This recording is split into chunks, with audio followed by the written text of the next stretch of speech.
Okay, it should all be working. Everybody see the quote?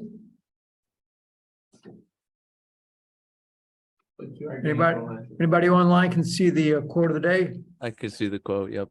That's what I said. Okay, good, thank you. And it is recording. I remember it all by myself.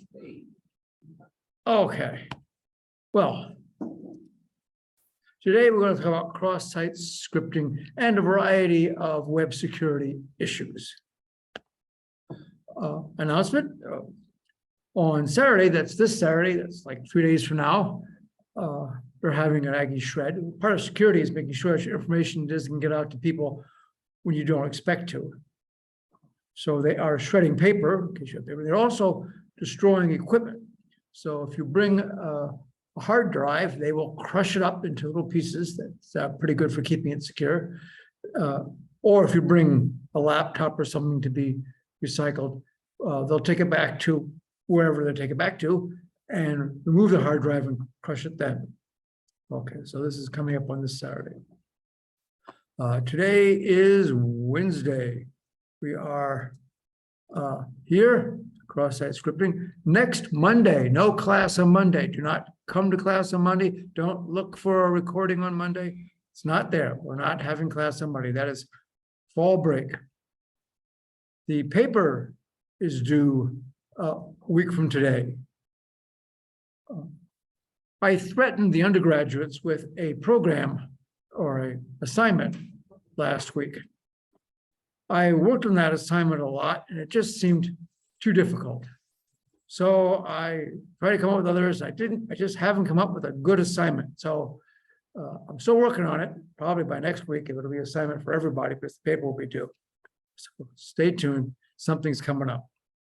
Sorry, no assignment for the undergrads. I'm sure that breaks your heart.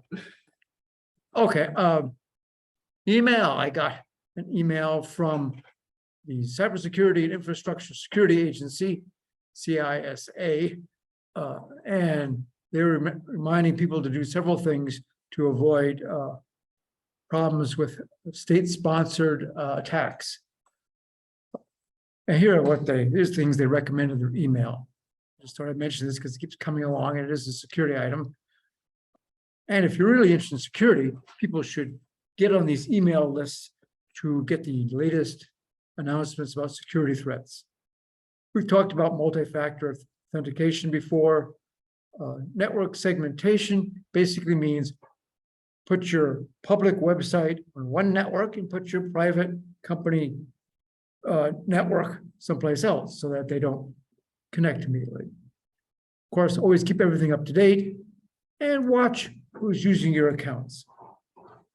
Okay, today we want to talk about a variety of web vulnerabilities. I again went out to the OWASP.org website to look for that. OWASP is a volunteer organization that keeps track of web security issues. And they have their top 10, which we'll go over in just a minute. In fact, here's their top 10. These are what they consider to be the 10 most important web security issues. So real quickly, broken access control. That means people have access to things that they shouldn't have access to do. If you watch the top 10 over the years, they rename them. Sometimes they merge topics together. So it's a little difficult to know exactly what this was. Cryptographic failures does not necessarily mean that the encryption doesn't work. That rarely happens.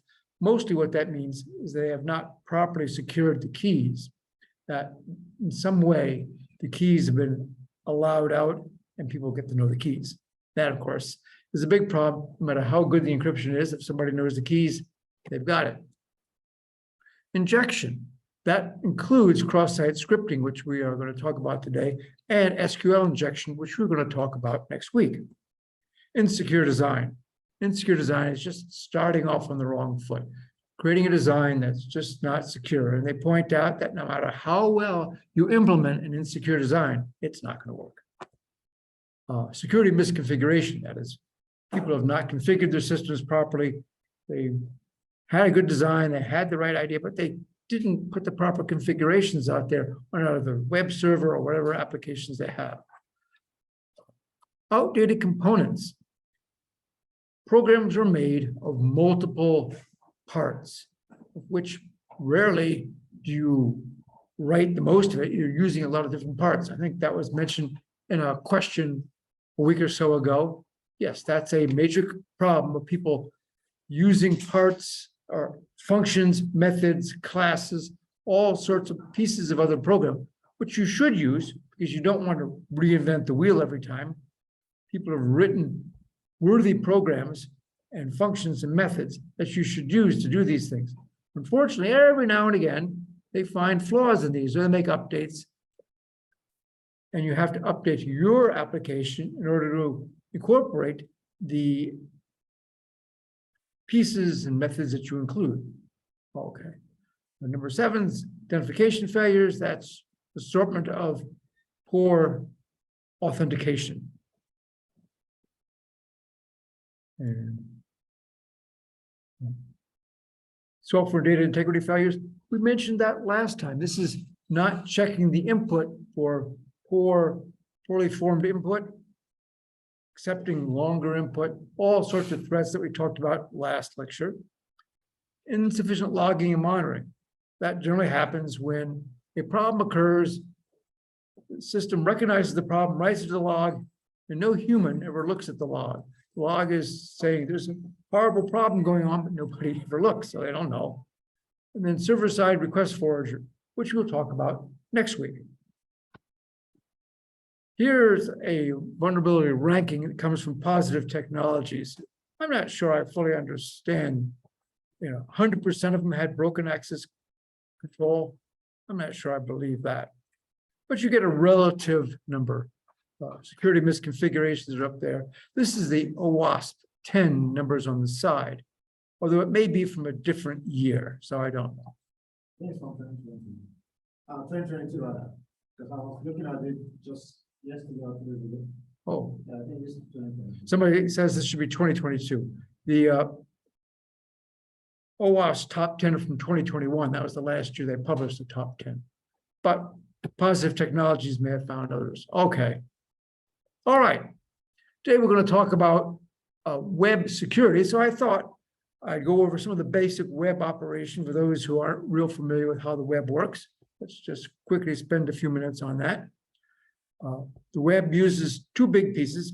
It uses a communications protocol, hypertext transfer protocol, which is an application layer network protocol for sending data back and forth. That's used by the browser, all your web pages, and it's used by other applications that send information back and forth. Typically, web pages are formatted with HTML, which is a method of showing how the information should be displayed on the screen. Both of these were created by Tim Berners-Lee, now Sir Tim Berners-Lee, who knighted him a few years ago. Interesting to note that HTTP was created in 1989, and it took 2 years later before he made HTML. I kind of wondered what happened in the intervening 2 years when there was HTTP, but not HTML. Oh, well. Yeah, it's an interesting question. I might point out, those of us who've been around before that, that there were other internet shared things. There was a Gopher system. I know the Gopher system displayed files and you could download or upload files to it. Basically, Tim Berners-Lee put a graphical user interface on it. So you could display the information, click on things, got hyperlinks to work. Although I might mention hyperlinks were out 20, 30 years before Tim Berners-Lee used them. Speaking of links, this is what a link looks like. There's lots of parts to it. This is typically known as a URL, Uniform Resource Locator. There are several parts. The first part is the scheme, HTTP, HTTPS, FTP. There's several schemes, files, one of them. And then it's : / and then the server name, whatever the name of the server is. It may optionally have a port number, : and then a 4 or 5 digit port number. If you don't specify a port, it uses port 80 by default. And a port is simply a designation as to who's going to handle the input coming into this computer. Ports are software-created entities on the network. As a request comes in from the network, the system looks at the request, what port does it want to go, and decides who's going to handle it. Typically, web servers are attached to port 80. And then after the port numbers, a slash, and then a path. Where is this? Well, frequently it's followed by a file name, .html is common, it's an HTML file. And then a fragment, # fragment, tells you where in the HTML. Sometimes you don't want to start at the very beginning. You might have subheadings, and you want to go down to a particular subheading. And so the fragment will tell you where in the HTML file is supposed to show it. Now, sometimes you want to run a program. So we have a directory and a program, and program may be PHP, JavaScript, a variety of formats. Program, and then the question mark starts a series of parameters. Parameters are a name value pairs. They come with a name, parameter name, equals, and a value. Ampersands separate them out. So this one has two parameters, count and size, and count value is 47, and the size value is large. So if you're going to execute a program on the web, you do the second format here, and it would give these two parameters, and the program that's executing to get those values and use them in its execution. Okay, HTTP is a pretty simple protocol, and it's an application layer protocol, runs on top of everything. The format of the requests that the browser sends to the server and that the server sends back to the browser are in ASCII text. Now, the data that they send, at least the data that is sent in the response, we don't send data in a, well, sometimes you send data from the browser to the server. But typically, you make a request to the server, and then the server sends back information. And the headers are in simple ASCII. Here it is, basic format. You've got a method. We'll cover what that is. Get is a very popular method. File name. What do we want to get? Or do? And then the level of HTTP. 1.1 is very common, even though we are up to version 3 right now. There are optimizations and performance improvements in version 3, but 1.1 is pretty common. Then there's a new line, carriage return, whatever you want, and then options. You can have multiple options, option value, followed by a blank line, carriage return line feed, carriage return line feed. That's hit return twice, so you leave a blank line after it, and that's how it knows it's come to the end. It's pretty simple. Okay, in this case, I've shown carriage return line feeds as a little down right arrow. That's just a return key. So here, if you just want to get a file, mypage.html, we'll do get/mypage.html. Since it precedes with a slash, it means the beginning of the root directory of the website, not the root directory of the whole computer, just the root directory of the web pages. And then a space, and then, as you mentioned, the version of HTTP, followed by options. Host is a required option. Required option seems like an oxymoron to me, but a host is now required, colon, and then the name of the computer. So obviously we're going for http://williams.com.edu/mypage.html. The reason for the host that's required is there are so many websites that serve multiple websites. There's so many machines, server machines, that are serving multiple websites. If you have like an Android web server system, it's serving hundreds of websites, and you have to tell it what host, so it knows where it's supposed to go looking for these pages. Here are the available methods. Get being very common. Get goes out there and says, get this page from the server, very common. Post goes out there. Post is used to send information to the server. Head just gets the header information. It doesn't transfer. You can do a head request to a file, and it sends you back how big it is, all the information that you'll find in the header on a get, except it doesn't send the text.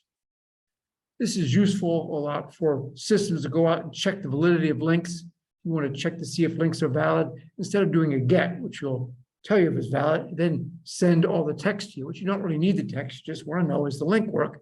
You can do a head request. and it will give you a good 200 OK request for the information, or it'll give you a file not found. Then there's delete options and trace. These are other things for making websites work. Okay, when the server gets a request, it then sends back a response. Typically, it'll send back the file, assuming it's okay. Starts with the status in this version. Status code says the number. We'll cover some of the numbers right now, and then maybe an English reason that goes with the status code that'll be displayed. The browser feels like it. Then response options. A lot of options telling you when it was last updated and other issues. And again, at the end, it's 2 character returns line keys, two return keys. So there's a blank line, and then start of the file contents. Like starting the next thing will be bracket HTML and stuff to tell you this is the HTML file coming. Here's an example. HTML 1.1, 200. Status 200 is the okay. Everything worked fine. Gives you the date. That file. The server was running Apache version 1.3.6 on a Win32 system. The last modified is this is the date that the file I requested was last changed, because there's an optimization in the system that you can say, give me this page only if it's been updated since a given time. When your browser gets the web page, it stores it in a file on your local system, on your laptop or whatever. So the next time you want to get that file, it just goes out and says, do I have the latest version? If it does, it just says, yeah, there's a yes, you do status, in which case you use the version of the file you have in your local hard drive, or if it's not, it will send it to you. It avoids sending it multiple times so you don't need to. There's other things. Content type, this is an HTML file coming up. And then actually, you don't see the blank line here. Imagine there's a blank line there, and then the HTML. Okay. There are a bunch of status codes, which, by the way, students, do not worry. I will not ask you what does the status code mean. But you might want to know at least some of the basic ones. 200 is the happy status code. It says everything went okay. 304 not modified. That's the response you'll get if you say, I want to have this file, if it hasn't been modified since this date. If it hasn't been modified, it just sends back a 304 status and does not send you the text of the file because you already have the current text. Everybody knows 404, file not found. There's also bad request format, unauthorized. Unauthorized basically means you're supposed to log into this site, but you haven't. Forbidden means you're not supposed to get this stuff. What the heck are you trying to do here? Go away. Gone means it was here. It's kind of something like 404 file not found. It means it was here, but it's gone now. We moved it, and we're not telling you where. And then there's the 500 internal server error. Something didn't work. The server got an error. When I do experimenting with my web server, I often get 500 internal server error, which means, oops, my program didn't work. Question, statement? Yeah, the server status codes. I never understood that anytime I got like an error trying to process like a website going through my computer, those popped up. You specifically tell me what the XX means before it. Oh, the XX means all the 500s. When I say 5XX, that means all the codes that start with 500 are server errors. All the codes that start with 400 are client errors. All the codes that start with 200 are happy messages. Yes, and the big one here that I see most of all is 500 internal server error. Particularly if I have a PHP program running on the server and it gets an error. I send the program and I had a problem in my coding. Yes, sometimes programs do not work right the first time. So when you run it, it gets an error, something blows off, then it will return a 500 internal server error. Okay. So we got our first question of the day. Let's see if I can find the polls and try that one.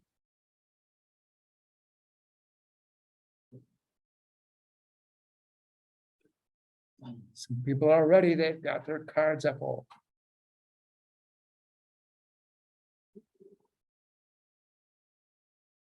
send it.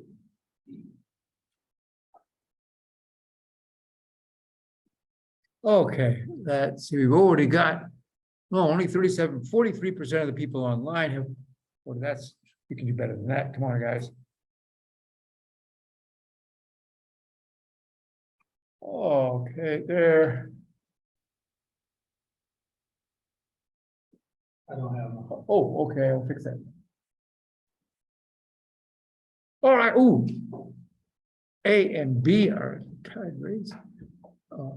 Okay, with 62% of the people online participating. Anybody else want to? No, looks like that. Everybody else is falling asleep. Okay. All right, the answer is ASCII text, and slightly more people. You know one of these? I do. It's in my book bag. They're back. Okay. All right. By the way, do people know what base 64 encoding is? I put that up there. I'm getting no shaking heads of no. Base 64 encoding. All right. Well, next week I'll talk about base 64 encoding. It's really simple. It's used a lot in web systems. All right. Yes, it's used frequently. Okay. And it's an easy concept. All right. Now, when you go out and get a web page, there are multiple parts to it almost every time. There is the basic HTML. And then every picture is a separate file. Often logos, other pieces you'll see in the program are separate files, perhaps cascading style sheets, other pieces of the website are all in a separate file. So you have to request them multiple times. And you send a GET request for the basic HTML. The browser looks at the HTML, finds a image that's supposed to be displayed, makes another request, another GET request to the server saying, please give me the image file, downloads that, it's the other image files, and so forth. Each one is requested separately. Here's an example, or at least a picture. We want to get a web page, open a socket, and it's create a network connection to the server, then send the GET request that we described to the server. The server sends the file back on with the header, and it's displayed. That's if you have a really simple website with no images at all. If there's an image, then after getting the file, the HTML file, we do another GET request. Usually multiple GET requests because there's usually lots of files and every little icon and stuff is a file. So you need to get all those back. So you download each one with a separate GET request. This is why pictures sometimes show up simply. You download a page that has lots of advertising and clickbait around the sides, and the pictures show up over a period of a couple of seconds. You first get the HTML shows up, and you have blank squares, and the squares are propagated with pictures. Sometimes the pictures are not the same size as the square was, and so it rearranges things on the screen until you finally get what is supposed to be displayed. Okay. Now that transmission of information over the web can be shown in just plain text. If you use HTTP, it just sends the text over the web and plain text is sent back. This can be a security problem. People might be able to look at the communications that are going across there, somehow tap the lines. And if it's wireless, they may be able to see the wireless system. So you want to protect what goes across the web. And that's done in most places, HTTPS, using the transport layer security. Transport layer security is a protocol for using hybrid encryption that is used widely by many systems. And it encrypts all the data that goes across the web. It's used by email, messages, voice over IP, all sorts of systems that send things over the web. Now typically use transport layer security, or TLS. On a website, TLS is connected to port 443, while regular HTTP is connected to port 80. So if you type HTTPS : the rest of the stuff in your browser, it's going to send that off to port 443. Most servers, of course, support both 443 and port 80. And sometimes when you connect to port 80, you say, nah, I don't want to do this. I want to move it HTTPS. It says back a request. And your browser handles this automatically. The browser sends a request to the server says, no. Send it to HTTPS. Then your browser sends it to HTTPS and it works. So lots of stuff is self-correcting. Before they had TLS, they had secure socket layer. And you still see a lot of people talking about secure socket layer or SSL. SSL came out, 95, that's a while ago. That's like 27 years ago. And it wasn't until 4 years later that TLS came out. SSL has been deprecated, meaning you're not supposed to use it. No new applications should be created using SSL, and older applications should start to evolve to using TLS. They should recreate them. Because SSL wasn't as secure as everybody would like. Now, it's not a big difference between the two, but there are some issues with SSL, so everybody should be using TLS. Okay, how does this all work? Let's take a minute or two to talk about networks. There are many layers of the network. One of the layers is the transport layer. The common transport protocol is TCP. Everybody here is a TCP/IP, which is TCP/IP. The internet protocol is a network layer protocol. TCP is a transport layer protocol that works on top of the internet protocol. The internet protocol is a packet-oriented best effort delivery. That means it tries to send the packet from here to there. If it gets there, great. If it doesn't get there, it doesn't care. It doesn't do anything about it. Packets sometimes get lost in the shuffle. Things get overflowed. Some cosmic ray comes in and zaps it so it doesn't get to the right place. Internet protocol doesn't care. It sends your packet. And if it gets there, that's good. TCP runs on top of that. TCP is connection-oriented, meaning that it first tells the receiver, I want to talk to you, and the receiver says, okay, we'll talk to each other.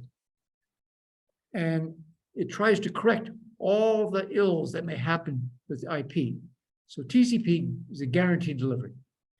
Whatever you send should get to the other side unless the network is completely destroyed. It just numbers all packets and acknowledgements. It starts with a 3-message protocol. There's a packet called a SYN packet, SYN, that the client sends the server saying, hi, I want to talk to you. It also sends some parameters. There's the acknowledgement of that. The server says back an acknowledgement, says, I got that. Here are some parameters that I want to work with. And then the client says, okay, gotcha, we're ready to go. And after that, the client can start sending information to the server that the connection has been established. Now, TLS works in this initialization of a connection. It uses hybrid encryption, which we talked about a couple of weeks ago. It basically uses RSA in the very beginning, and then uses AES for almost all the communications after that. Remember, RSA is an asymmetric system using certificates and public and private keys, whereas AES is a symmetric encryption. AES is much faster than RSA, and that's the major reason that they use it. Okay, so the client sends a request to the server saying, here's some more options. The server decides which encryption algorithm it's going to pick, what function it's going to use for hashing. And there's a couple options, and sends those option requests and its digital certificate to the client. The client then makes up a random number that it's going to use for an AES key and sends it to the server using the key it got in the digital certificate, using the RSA public key, the server's key, and asymmetric encryption. Now, after it sends that random number, both the client and the server now have the same random number, and they use that random number as an AES key. And after that, everything is encrypted with AES and transmitted. They don't use RSA anymore. And here's the picture. So the client sends a message to the server saying, I want to connect. And the server says, okay, you can connect. That's typical stuff. And then now we're moving into TLS. It says, okay, we're happy with that, but I need to use TLS, and I have these parameters. Server says, oh, okay, here's my certificate, and this is stuff, these parameters. picks the one it's going to use, sends it back. And now both sides have a common key, the common AES key, and we start transmitting from that point. Now, the client knows that this is the correct server because it sent it a certificate, and inside the certificate contains the name of the server, and that has been hashed and secured. It's got a checksum that authenticates that. It's signed by a certificate authority, and presumably your system has the certificate authority's public key, so it can do the hash and determine that, yes, this name is correct and has been modified and has been approved by certificate authority. The certificate authority must have given this certificate to this organization. And hopefully it checked that that was in fact the organization that they claim to be. So the client checks to see if the certificate does belong to that server. And you should also check to see that the certificate hasn't been revoked. Sometimes certificates get revoked because, oh, the keys got out or something like that. And so they check to see it hasn't been revoked. And if they think the certificate's good, now we've got that. Got the client's assured name, or the server's assured name. Occasionally, the client may want to authenticate the server. Sometimes you want to authenticate in both ways. The server will want to know, is this really the system I want connecting to me? That would be a more secure. It's not done in general browsers and people want it, but it is a option on this where both the client and the server exchange certificates so that both sides know who the other one is. Because it is a threat that if you go out to connect to www.acme.com and instead you get a different server that's trying to masquerade as acme.com, they will not have the proper certificate. There are all sorts of configurations in this, determine what encryption algorithms you want to use, which hash algorithms you want to use. A very common one is GCM. I have to realize that's a encryption mode. It's not the encryption algorithm. It's a block or a stream mode encryption. Gallows code cipher mode. I think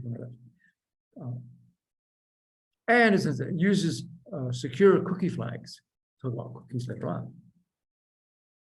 Okay, so that's how to keep it secure. Let's talk about how these web applications generally run. Okay, they run on both the client and the server. Both the client can be running a program and the server definitely runs a program. So typically the client stuff is in HTML and JavaScript, and the server often uses PHP or Java or Javelets or Java server side. There's also Python and other things that will run on the server. Server may also use a database to hold the information. So imagine the user enters data into a form. There's entry fields in the HTML. They type it in, they press send. It sends that data over to the server, which then executes the program specified in the URL. That program gets the data, runs it, says, oh, okay, sends the data back. Now, the data can go back as just a whole new website, or more commonly, it will send back just the data to the browser. The HTML is running, requests information from the server and sends it back using JSON or XML. And once it gets it, it displays it on the HTML as it sees fit. Okay, here's a question about what you've done in the past, so I know what I expect people to understand. So let me know what you've done.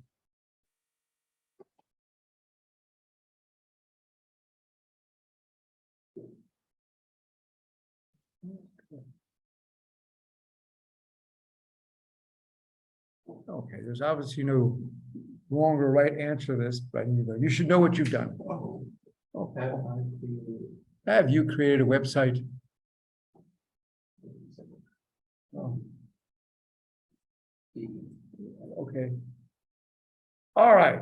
People have told me what they've done. All right. Okay. Here. Oh, we have a couple of none of these. All right. Anybody else on the web? All right. What is info and share results?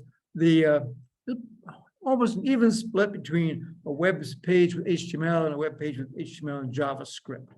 So some people know JavaScript, half of you don't. Some people have gone beyond with a website with server-side programming. And I kind of assume if you have a server-side program, you probably also use JavaScript. And then a small number of people said they've never done any of the above. Bear with us if you're one of the none of the above people. We'll try to explain how this thing works. We will not be generating web pages in this class. Unless you're an undergrad, then you're in trouble. Okay. HTML. HTML has all these bracket tag things. Tags start with the greater than sign and with the less than sign. They have a field name here. P is for paragraph. There's script, there's head. There's all sorts of things for specifying how its code should be displayed. There are parameters. This has an ID. This means this field has the ID of thing. And then there's the end of the bracket. And then there's an ending tag. The end tags all start with the slash and then the tag name. So between the /p and the slash tag is the text. And so this one's going to say mom and apple pie. And then later in the program, you can change this. Here is some JavaScript that will change that. It starts with script and ends with end script, the slash script. Everything in between that is JavaScript or whatever current scripting language the browser is using, which by default is JavaScript. It can use some others, but mostly JavaScript. And then you have to get hold of this object. So the first part, document refers to the whole web page. And then get element by ID is a method that you can call on the document. Says, I'm looking for this thing. So someplace in there ought to be a thing. So this returns this object, this paragraph. This paragraph is an object in the main object model in the web page. And then inner HTML says this is the HTML of this object, which in this case are the mom and apple pie text. I'm going to change that. We have that equals, and then I'm going to change it to this bracket EM, evil bracket. The bracket EM stands for emphasis. I want to emphasize bold or something, evil, bracket, and corruption. So I'm changing mom and apple pie to display bold, evil, and corruption. And any piece of the web page can be changed, including the entire web page. You can also reload it. That's like going the back button, or say replace. I want to replace this page with that website. Now, because you can change what's displayed on the web page, and you can ask users for data, there is the problem that the data that you get from a user may not be worth showing, may not be safe to display on the web page. And that, where we get into the security issues that we're going to talk about today. So you can get that untrusted data from user input. They might have typed it in an input field. It might have come from a website, from a JSON file coming from the server. Someplace you've got some input that wasn't originally in the HTML that you wrote, but you've inputted that information. And then if you display that, you can cause all sorts of problems. You have to always check untrusted data. Untrusted data can come from many places. It needs to be checked. We'll check that. We'll talk about checking it more. Okay, cross-site scripting, commonly abbreviated XSS. Cross-site scripting is an attack where you replace part of the web page with hazardous or attack, usually JavaScript, that causes the page to do something that it was not originally designed to do. It's a very common attack. It happens a lot now. Websites have gotten wise over the years and they check more often. They used to not check, and this is very common. This used to be on the top 10 OWASP, this was number 1.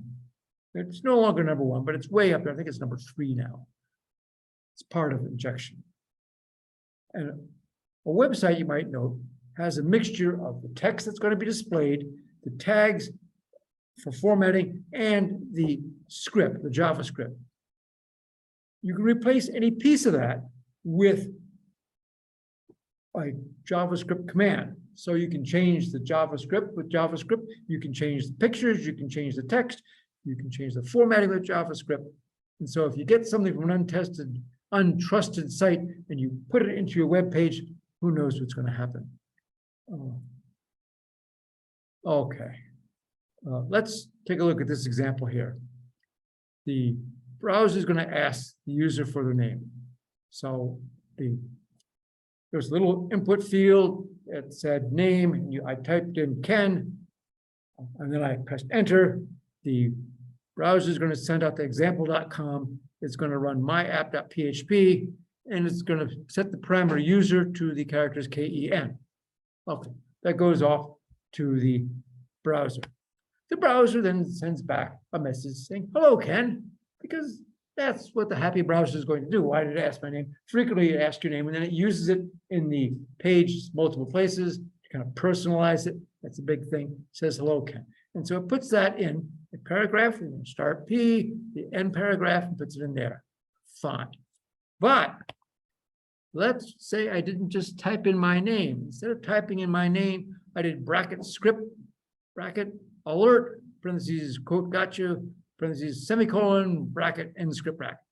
And then when you run this, it will pop up the pop-up message saying, this page says gotcha, with an OK button. Here is an example that can do something like that. Let's give this a try. I'm going to stop sharing for a minute. Maybe. Okay, stop sharing. All right. Let's get back to the desktop. If I can find it. That's not it. There it is. Okay. Yes, I happen to have a program that does this. I am now running the program that was shown. Oh, okay. That's shown on the screen right now. It's running. Let's go back to Zoom, and we will share my screen.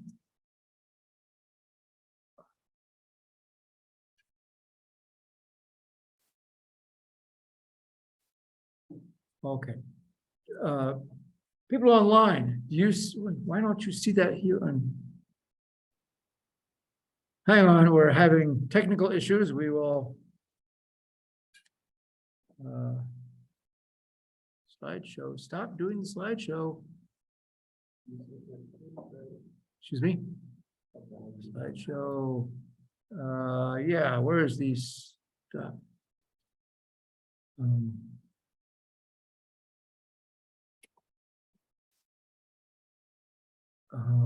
Yes, why can't I make that go away? I'll get. I did not make it. Okay.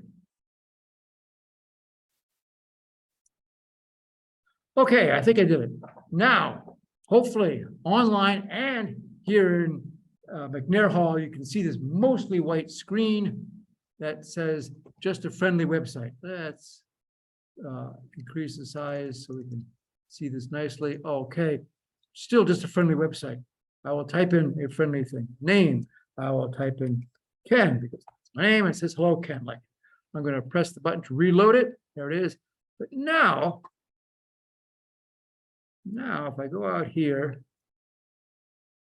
have some example input that I created, and I'll get more complex name. And we'll type that name in. This is the Prime Minister of Sweden. That still works fine. I did that because they've got the over there. All right, so we'll reload this. Sneak in and get my. Now we're going to try some script. Okay, so in the input field, there we go. And we press return, and look, the page popped up this box. Page says Prime Minister. So who cares? So what if you pop up a box? Well, the pop-up box is used because it's a very simple example of JavaScript. I could have done all sorts of nasty things in that program, which might have been longer than that, but I could have made a long program, copied it from a file, pasted it into the browser, and run some sort of JavaScript that did something particularly nasty, which we'll talk about in a little bit longer.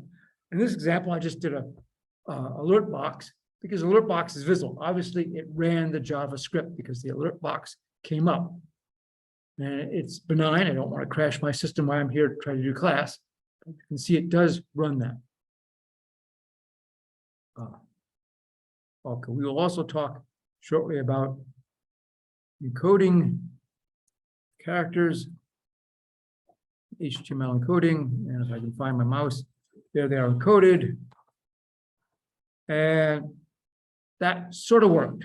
By encoding it, it did not run the box. Instead, just took the text and ran it. Okay, good enough for that. Back to the slides, wherever we were. Stand by, I'll find where we were in a minute. There we are. There is the program.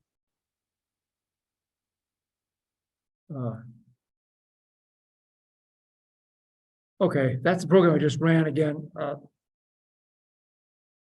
have another program with two more slides, so I'm just going to show it like this. You can see we have the body of the HTML is down here. This is where it is.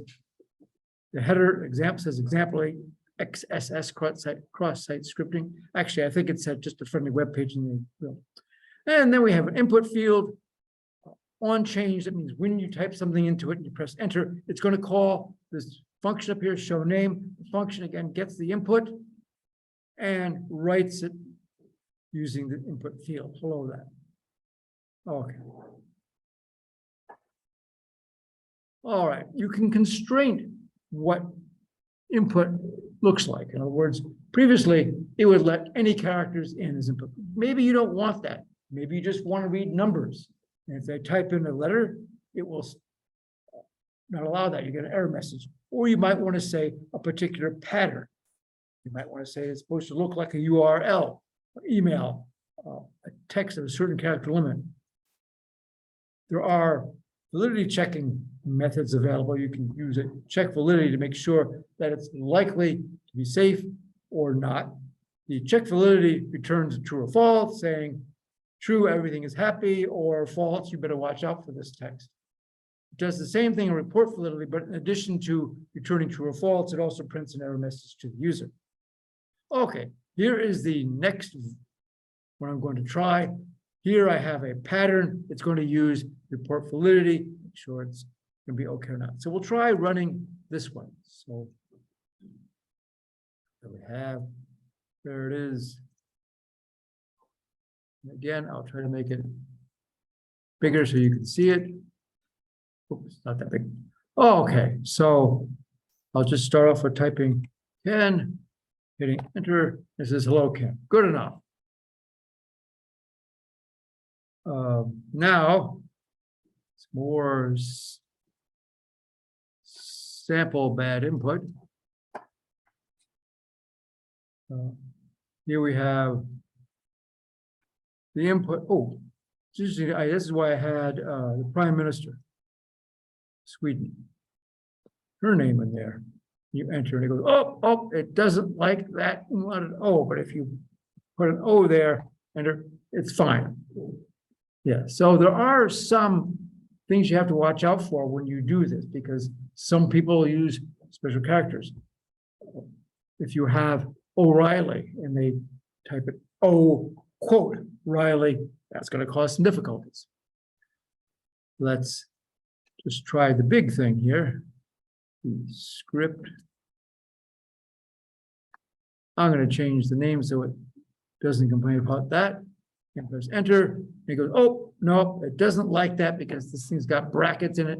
It's not going to work. So by using that function to test the validity of it, it says, oh, no, this is not a conforming input. So it stops it from doing the attack. One more try here. I will encode it, trying to hide the possibility that there's messages there. And it not, still doesn't like it, so. Okay, going back to our. Back to. Let's see. All right, let me share the page here.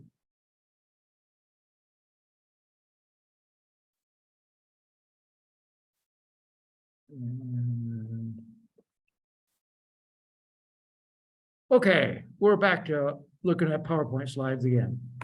Now, you might be thinking, all right, so what? So you are putting something into the web page that's displayed on your computer.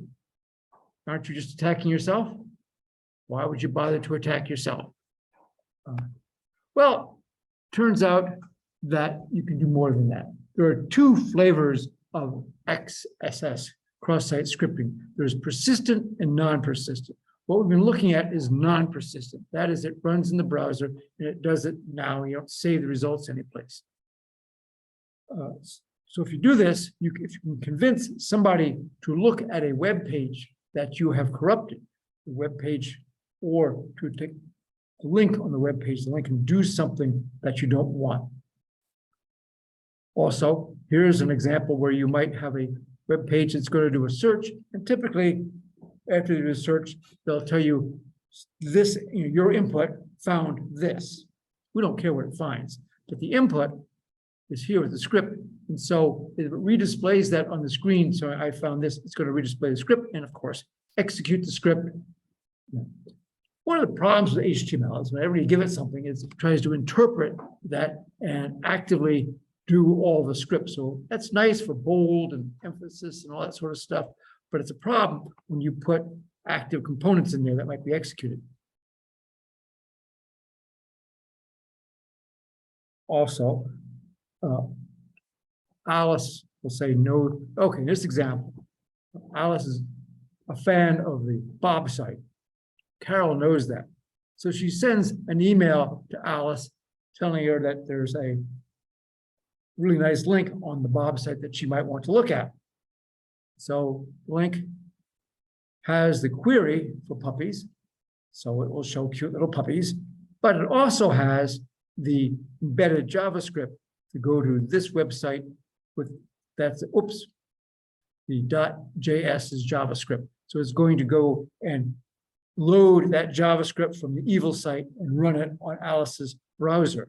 So in addition to seeing the puppies, Alice can do something and steal information from Alice's browser, such as cookies and other stuff. And when she has the cookies, that can allow her to log in to the Bob site as Alice. That was non-persistent. Persistent is stored in this. This is a very simple concept.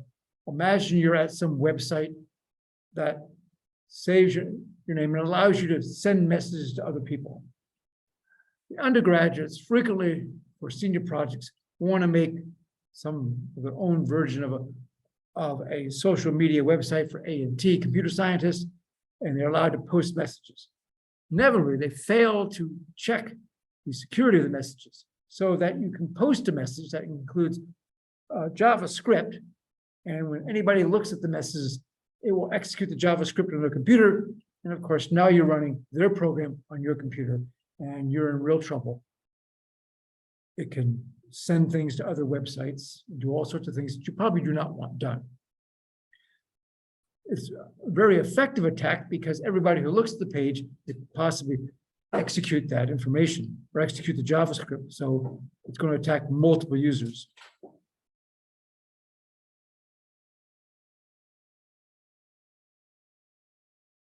Okay, let's skip that.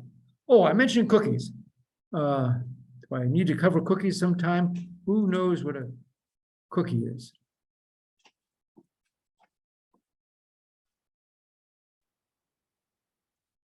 This is a true or false question. So, okay. Hey, those folks online are on it. They know what a cookie is. Okay. Let's see the folks in line. Oh, we're not participating all the time.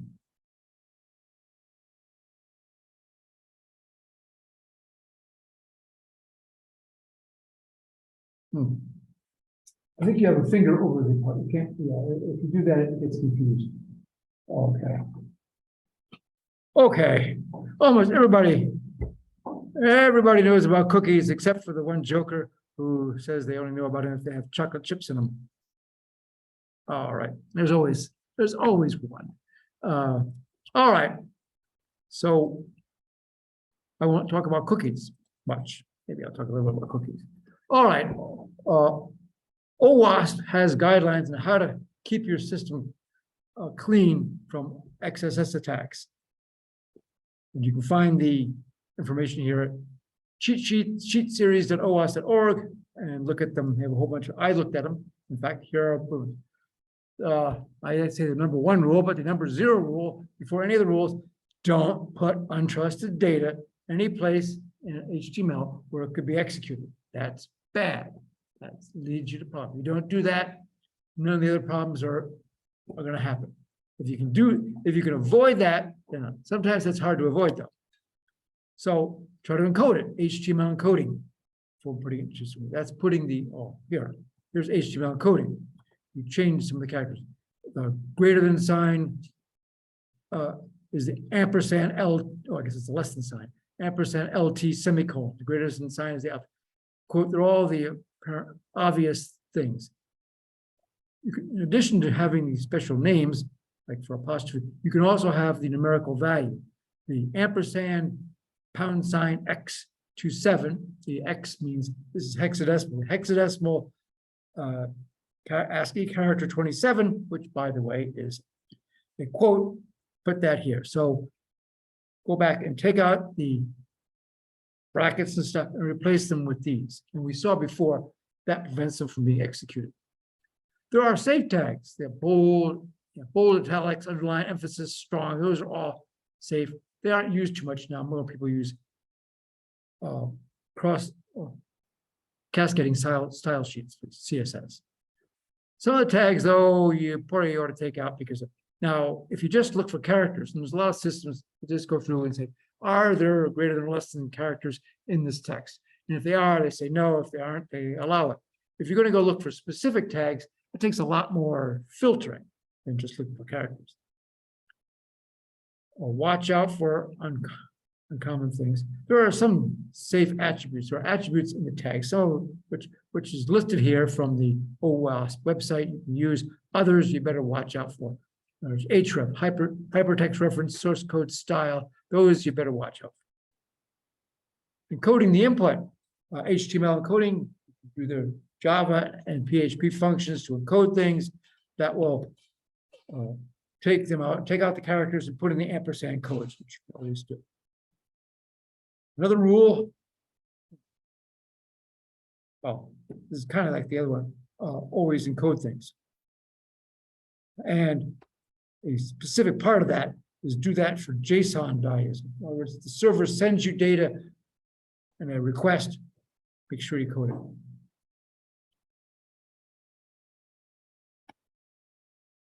Cross-site scripting file. Cross-site scripting file contains information about how the data should be displayed.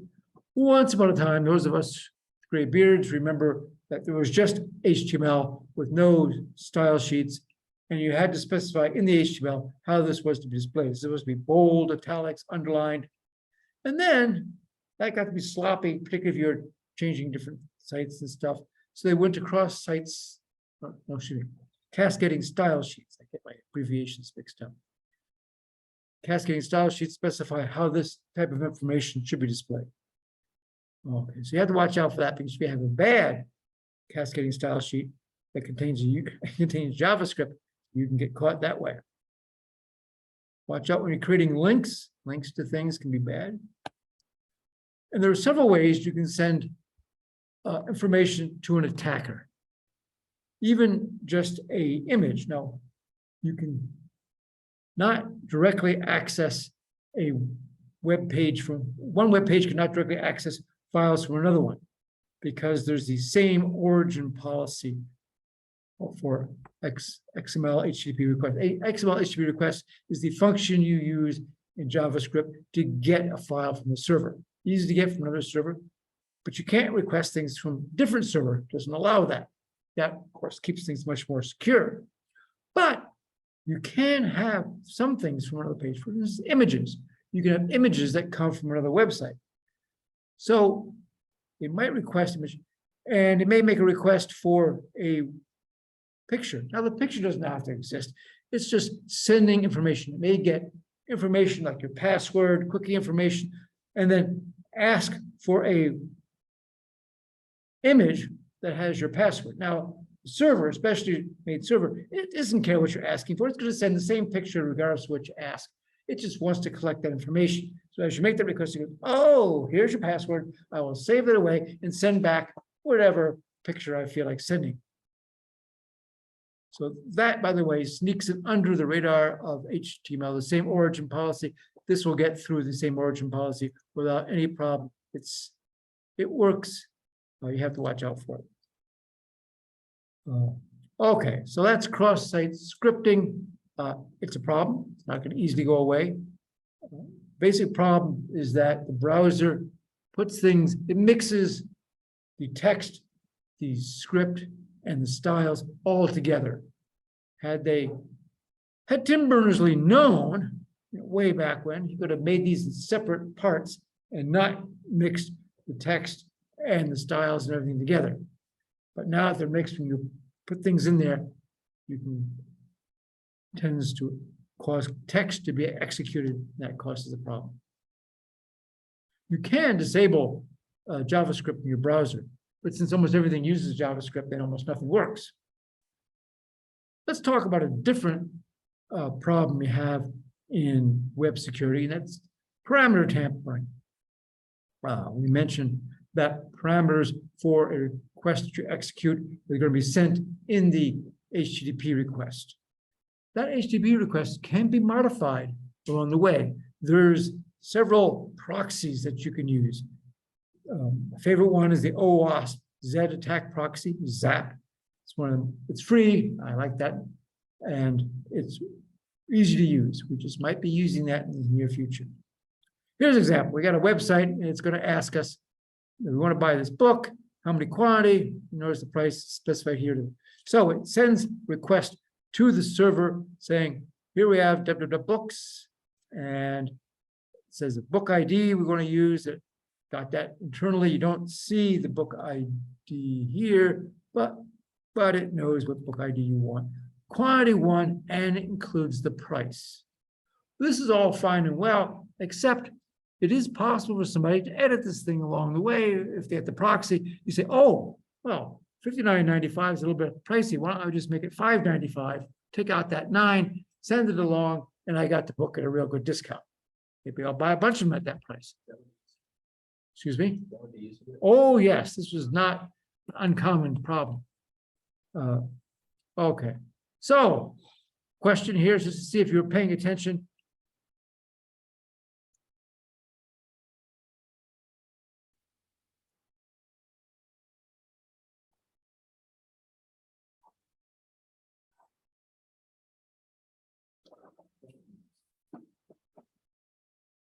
All right.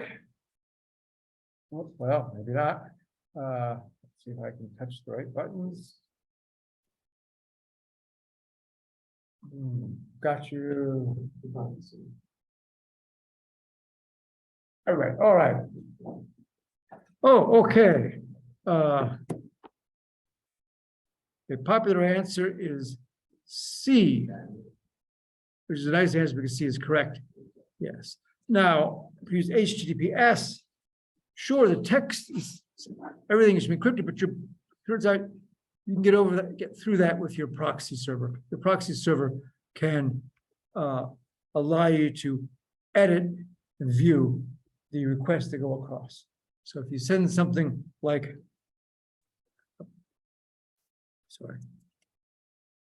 you send something like this, you can see this in the proxy server. It'll stop it. In other words, you send it to the server, but that stops the proxy server, displays it to the user. You can look at it and say, oh, let me edit that. And then you press the send button and then it sends it on to the server, gets a response back, and you can buy this thing for a real discount. So you shouldn't do that.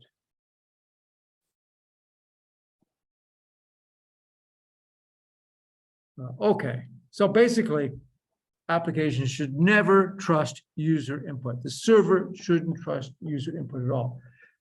Frequently, you'll have JavaScript that will check the validity of input. If you type something in that's too big, too small, it'll print out an error message telling you something's wrong.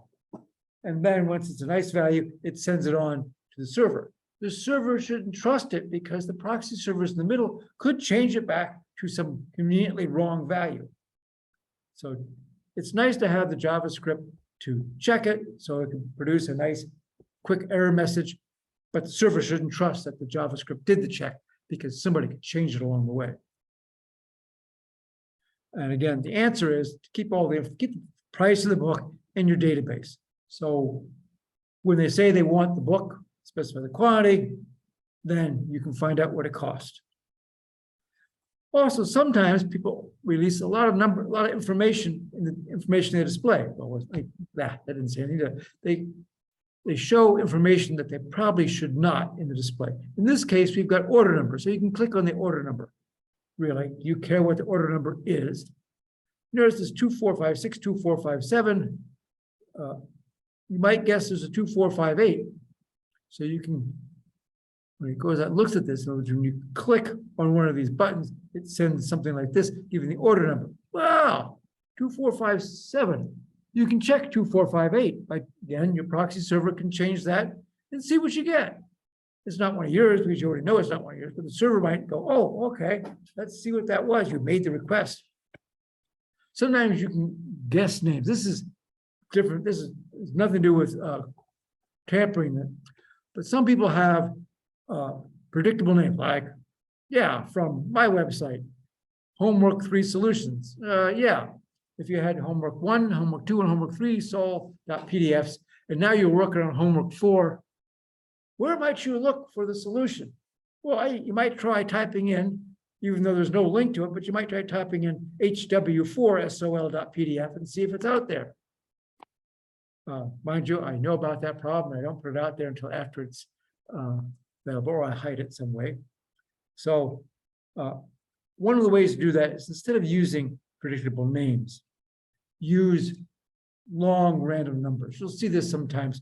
And there's a weird name for the file, 458, H, lots of letters and numbers, .html.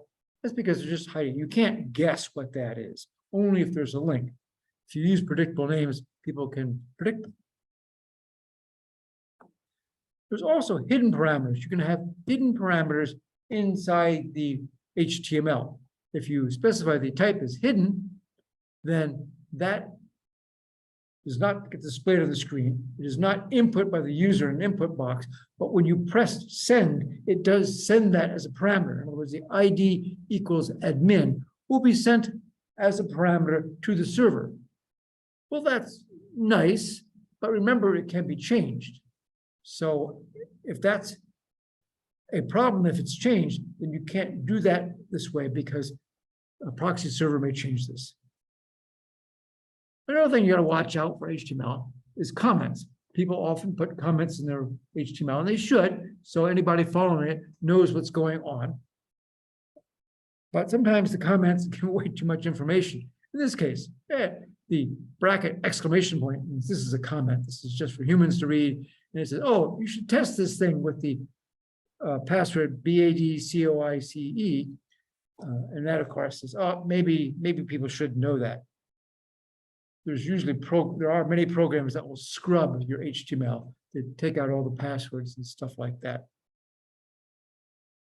When you configure your web server, like Apache or whatever, or Microsoft Information Server, whatever you're using, you can specify whether it will tell you directory names. There's an option that says if they type in a directory with no file and you press enter, then it will send back a list of the files in that directory, which can be very convenient. It can also be very convenient for an attacker to see all the files that are out there that you might not necessarily have direct links to, but now they find out they are, and they can go look at them. There is a way to turn that off, and it should definitely be turned off. Okay, that's it for today. A reminder, we just talked about cross-site scripting and other internet problems. We'll talk about that on Wednesday. I will not talk a lot about cookies, but I will talk a little bit about encoding. Monday, do not come to class on Monday. Do not sign online on Monday. Do not look for a stored file on YouTube. By the way, let me just, I try to get the YouTube files out there as fast as I can. I might point out it takes 40 minutes to over an hour to get the data out on YouTube. It's slow processing. Even though I try to put it on the fastest computer I have, I try to convert the file to MPEG from Zoom, and then YouTube has to convert it. I really hate to think that it's in format A and Zoom converts it to format B. When I upload format B to YouTube, it converts it back to format A. I'm hoping it converts it like to format C or something. Anyway, all these conversions and uploads take a long time. And that's why if you're trying to see these things right away, and then sometimes I got to do something after class and I pack it up and it doesn't get converted till the next morning. I try to do it as fast as I can. It's not a fast process. Do note, exam 2 weeks from today, coming up. And of course, shredding your information, don't let people see it. Do not throw out a computer without erasing the hard drive, or in this case, destroying it physically. Physically destroying it works. Sometimes I go out and I run, there's erase programs, and sometimes I just get primitive. I pull it out of the machine, get a big hammer and smack it a couple times. Nobody's going to read that hard drive. Okay, so that's it for today. Any questions? You said Comments? something about an undergrad assignment. Right? Yes, You can post it. I threatened the undergrads with a assignment. I worked on the assignment, did it myself. There were problems. Not necessarily can you do this, but it required using Microsoft Visual C++. If you had a Mac, you were out of luck. It just wasn't going to work. You had to do Microsoft Visual C++ and set a whole bunch of parameters. It just became more difficult. The big challenge in doing the assignment was setting the parameters and seeing if you could run a C++ program. It wasn't writing the program. Writing the program was trivial. So I decided that's not a bad one. I've been trying to think, the TA and I have been busy trying to think of good programming assignments. So it'll probably be next week. And since the paper is due next week, remember, paper is due by noon on Wednesday next week, I'll probably make everybody do it. So you undergrads, you got off. Boy, remember, what a nice guy. Okay, so that's it. Remember, get that paper in. You can put it in early if you like. It will take me a while to read all these things. Yes, any more questions? I guess it's more of a comment, but I don't know if you're fine with live streaming from Zoom to YouTube, just so you don't have to do like video uploads. I don't know if that might do something, because I think you can do that if you want to save up on time that way. Yeah, you can live screen to YouTube. I don't know how to both Zoom and live screen to YouTube at the same time. If that could be done, that would save me a lot of effort. Right now, I'm just, can you do it? As far as I know, I think it's an option if you're the, like, I guess the admin or the host for a Zoom session. I think there might be something online to kind of show how to go about it, but I think it's I possible. know how to record. We are recording right now. I say I remembered to record all by myself. Yeah. But I haven't figured out how to both upload to YouTube and do the Zoom at the same time.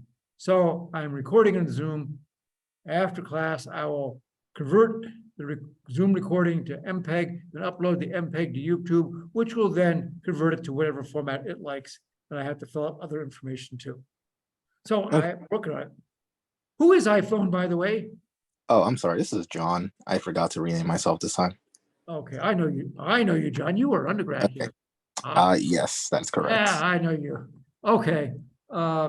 Any other questions? All right. See you Wednesday. Write that paper. please try to make the English readable so I don't have to struggle. All right, see you next time. Bye.